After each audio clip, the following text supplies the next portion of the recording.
Losing my parents was something that changed everything in my life. I was studying after getting my diploma. Just 2 months later, everything changed.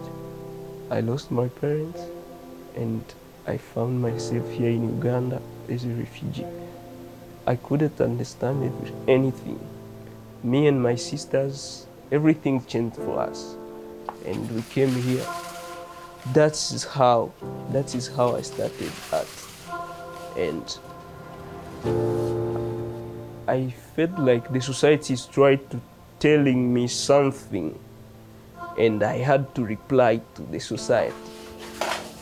My best way to reply was to create artworks because my voice wasn't enough to reply to the society. Then I started creating artworks because I believe art is a voice.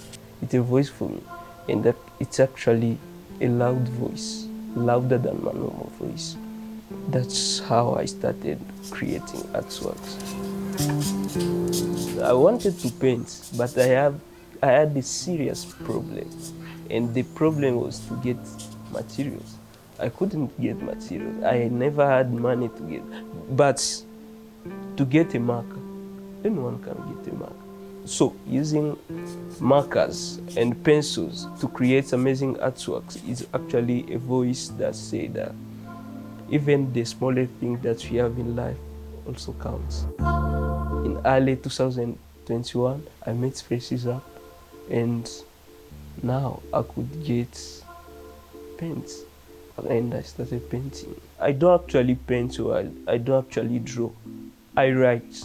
Everything you see there is just letters, words. It's actually words. I write my emotions. I write the noise from the society. I write everything I hear, and yeah, just like that. And it's actually really amazing because you can't read those words after finishing the artwork. That's because I believe those words are really powerful in their absence than in their presence. Most people call it abstract poetry, and they call me abstract poet. I try to describe it, and I call it contemporary expressionism. Contemporary art is arts about what is happening right now. And expressionism, because it's really expressive. It's very difficult for people to ignore my work. Most of my artworks speak more about social and political issues with the aim of connecting people and give a voice to the voiceless. I believe there are so many people who want their voice to be heard, and I use my arts to help them.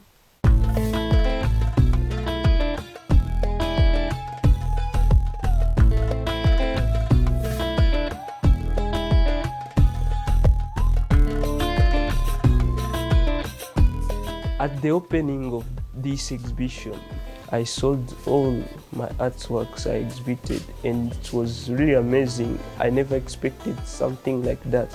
So places like this is really amazing because if we can have some more places like this, I think even my friends there in Nakivale also, they will get the chance to exhibit their works and find a way to live from what they are doing.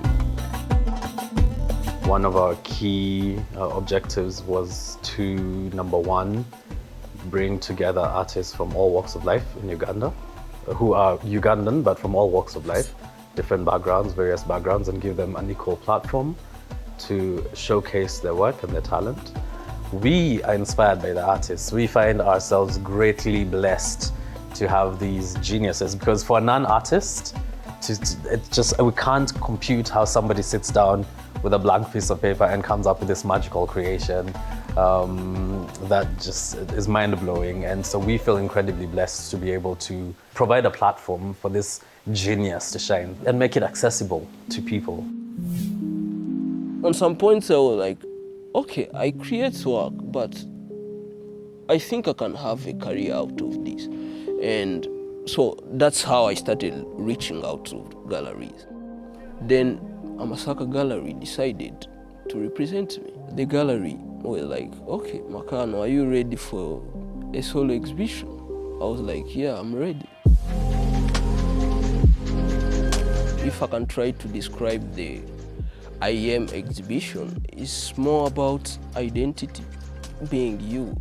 When I say I am, most people will think like I'm trying to talk about myself, but it's not really talking about myself. It's like everybody can say I am, and it's like my best way to empower.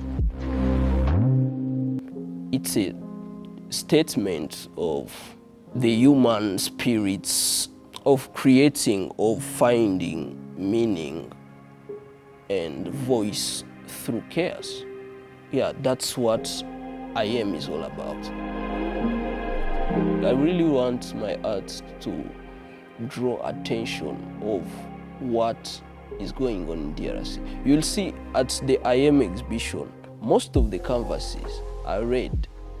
And that red is not just random, it's there for a reason, because when you see me using red, it represents blood of innocent people who have been killed in DRC.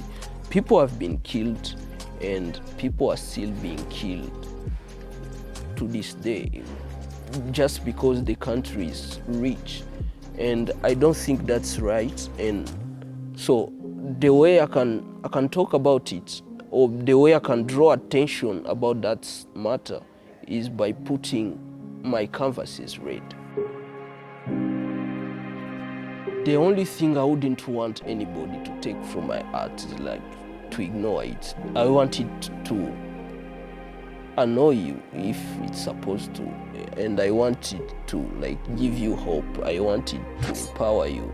Yeah, anything in that category.